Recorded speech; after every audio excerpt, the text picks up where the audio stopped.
നമ്മളിപ്പോൾ വയനാട്ടിൽ കുറ്റ്യാടി ചുരം വഴി വയനാട്ടിലേക്ക് പോകാനുള്ള ശ്രമമായിരുന്നു, അപകട സ്ഥലത്തേക്ക് പോകാനുള്ള ശ്രമമായിരുന്നു. പക്ഷേ നിലവിൽ പുഴ ഇവിടെ നിറഞ്ഞു കവിഞ്ഞ സാഹചര്യമാണ്. ഇവിടുന്ന് അങ്ങോട്ട് ഇപ്പോൾ വാഹനങ്ങൾക്ക് പോകാൻ കഴിയാത്ത സാഹചര്യമാണുള്ളത്. അത് വെള്ളം ഇറങ്ങാൻ വേണ്ടി കാത്തു നിൽക്കുകയാണ്. നമ്മൾ വെള്ളം ഇറങ്ങിയ ഉടൻ തന്നെ നമുക്ക് അങ്ങോട്ട് ആ ദുരന്ത സ്ഥലത്തേക്ക് എത്താൻ കഴിയുമെന്നാണ് നമ്മൾ പ്രതീക്ഷിക്കുന്നത്. വലിയ ദുരന്തമാണ് ഉണ്ടായതെന്നാണ് നമ്മൾ മനസ്സിലാക്കുന്നത്.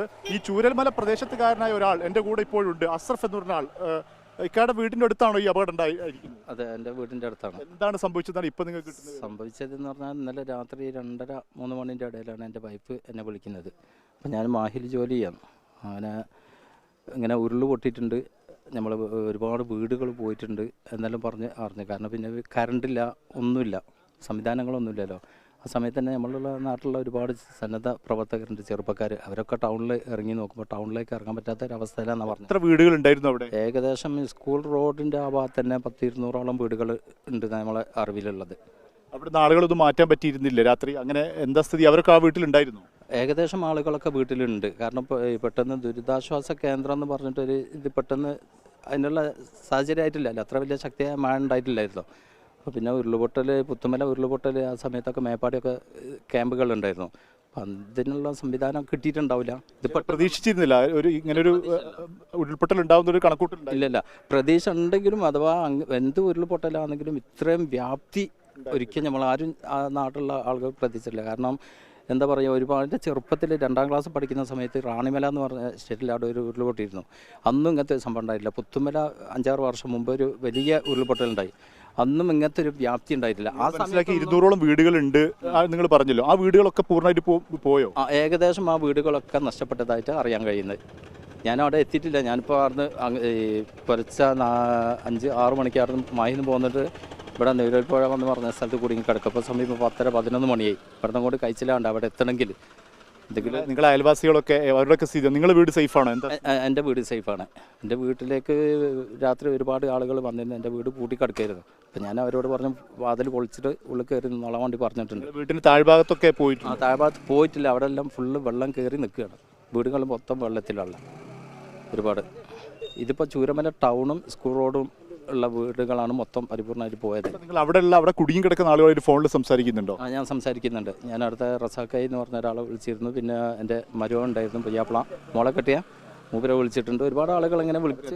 അവരെന്താ പറയുന്നത്? എന്താണ് അവർ പറയുന്നത് എന്ന് പറഞ്ഞാൽ ഒരുപാട് ബോഡികൾ ഇങ്ങനെ ഈ കിട്ടിക്കൊണ്ടിരിക്കുന്നുണ്ട്. ഇപ്പം വില്ലേജിൻ്റെ അടുത്തുനിന്ന് 2 സ്ത്രീയുടെ ബോഡിയും 2 പുരുഷൻ്റെ ബോഡിയും കിട്ടിയിട്ടുണ്ട്.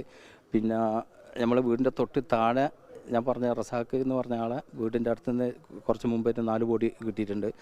സ്കൂൾ ഗ്രൗണ്ടിൽ നിന്ന് 6 ബോഡി ഒരുമിച്ച് കിട്ടിയിട്ടുണ്ട്. അങ്ങനെ ഒരുപാട് സ്ഥലത്തെ ബോഡികൾ ഇങ്ങനെ കാണുന്നുണ്ട്. എന്താ അവസ്ഥ? സ്കൂള് പൂർണ്ണമായിട്ടും നശിച്ചു പോയിട്ടുണ്ട്. അവിടെ ഏതെങ്കിലും തരത്തിൽ ആളുകളുടെ ക്യാമ്പ് അവിടെ ആയിരുന്നോ? ഈ ദുരിതാശ്വാസ ക്യാമ്പ് ഉണ്ടായിരുന്നു? അങ്ങനെ പറയപ്പെടുന്നുണ്ട്. മുണ്ടക്കായിൽ നിന്ന് ആളുകളെ മാറ്റിയിട്ട് സ്കൂളിലൊക്കെ കൊണ്ടുവന്നതെന്ന് പറയപ്പെടുന്നുണ്ട്. അങ്ങനെയാണെങ്കിൽ സ്കൂളിൻ്റെ ഒരുപാട് ഭാഗങ്ങൾ പോയിട്ടുണ്ട്. ഒരു പക്ഷേ ചിലപ്പം അവരും ഈ അത്യാഹിതത്തിൽ പെട്ടാൻ സാധ്യതയുണ്ടല്ല. അവിടെ പോയി അതിൽ ഇനി പരിപൂർണ്ണമായിട്ടും അറിയും. പിന്നെ കൂടുതൽ ബന്ധപ്പെടാൻ കഴിയുന്നില്ല. നമുക്ക് എങ്ങനെയെങ്കിലും ഒന്ന് അവിടെ എത്തിക്കിട്ടുക എന്നുള്ളത് മാത്രം. ഇപ്പം നമ്മൾ പരിക്കേറ്റവരൊക്കെ ഉണ്ടല്ലോ പലരും, അവർക്ക് മെഡിക്കൽ ചികിത്സ അങ്ങനെ എന്തെങ്കിലും കൊടുക്കാൻ? ഏകദേശം ആളുകളൊക്കെ ബിംസ് ഹോസ്പിറ്റലിലേക്ക് എത്തിച്ചിട്ടുണ്ട്. കാരണം റോഡ് ഗതാഗതം JCB ഇതൊക്കെ വെച്ച് ക്ലിയറാക്കി അങ്ങനെ ആളുകളെ ബിംസ് ഹോസ്പിറ്റലിലേക്ക് എത്തിക്കുന്നുണ്ട്. അതിൽ 3 ആളുടെ നില ഗുരുതരാണെന്നാണ് പറയപ്പെടുന്നത്. ഇനിയിപ്പോൾ എന്താ അവസ്ഥ ഒന്നും അറിയില്ല. ഒരുപാട് കുട്ടികൾ ആ ഭാഗത്ത് സ്കൂളിൽ പഠിക്കുന്ന കുട്ടികളുണ്ട്. കുറച്ച് മുമ്പ് ന്യൂസ് കണ്ടിരുന്നു, അവിടുത്തെ ഹെഡ്മാഷ് ഉണ്ണി സാറ്, നമ്മളൊക്കെ ഭയങ്കര അറിയുന്ന ആളാണ്. എൻ്റെ മക്കളെ 3 കുട്ടികളെ പഠിപ്പിച്ച സാറാണ്. മൂപ്പരായിട്ട് അവർ ബന്ധപ്പെടുമ്പോൾ അവർക്ക് മാഷ സങ്കടം കൊണ്ട് സംസാരിക്കാൻ കഴിയുന്നില്ല. കാരണം എൻ്റെ മക്കൾ എന്ന് പറഞ്ഞിട്ട് ആ മാഷ പൊട്ടിക്കരയാണ്. അപ്പോൾ ഒരുപാട് കുട്ടികളും പോകാൻ സാധ്യതയുള്ളതായിട്ടാണ് അറിയപ്പെടുന്നത്. മധു, ഈ രീതിയിലാണ് വാക്കുകൾ കൊണ്ട് പറയാൻ കഴിയാത്ത രീതിയിലുള്ള ഈ ദുരന്തത്തിൻ്റെ ആഴം എത്രയാണെന്ന് ഇപ്പോൾ നാട്ടുകാരനായ അഷ്റഫിന് പോലും വിവരിക്കാൻ കഴിയുന്നില്ല. അദ്ദേഹം മാഹിയിൽ ജോലി ചെയ്യുകയാണ്. ഈ ദുരന്തം അറിഞ്ഞ് ഇപ്പോൾ നാട്ടിലേക്ക് തിരിക്കുകയാണ്. ഇപ്പോൾ വഴിയിൽ കൂടി നമ്മളെപ്പോലെ തന്നെ നിലവിൽ പുഴയിൽ കുടുങ്ങി നിൽക്കുകയാണ്. ഈ വെള്ളം ഇറങ്ങിയാലേ പോകാൻ കഴിയുകയുള്ളൂ. പക്ഷേ അദ്ദേഹം പറയുന്നത് മുൻകാലങ്ങളൊന്നും കേട്ടിട്ടില്ലാത്ത രീതിയിൽ വയനാട്ടിൽ തന്നെ പലതവണയായി, പുത്തുമലയിലൊക്കെ നമുക്കറിയാം പലതവണ ദുരന്തങ്ങൾ നേരിട്ടതാണ്. പക്ഷേ അവിടെ ഒന്നും കാണാത്ത രീതിയിൽ വലിയ ദുരന്തമാണ് ഉണ്ടായിട്ടുള്ളത്. നിരവധി വീടുകൾ ആ പ്രദേശത്തുണ്ടായിരുന്നു.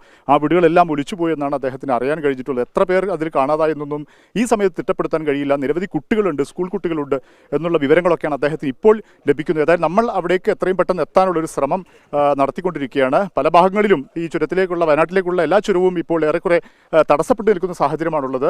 അതുകൊണ്ട് തന്നെ എത്രയും വേഗം ഈ പുഴയിൽ വെള്ളം ഇറങ്ങുന്ന മുറയ്ക്ക് നമ്മൾ ഈ പുഴ കടന്ന് ആ ദുരന്ത സ്ഥലത്തേക്ക് എത്താനുള്ള ശ്രമമാണ് നമ്മൾ നടത്തുന്നത്.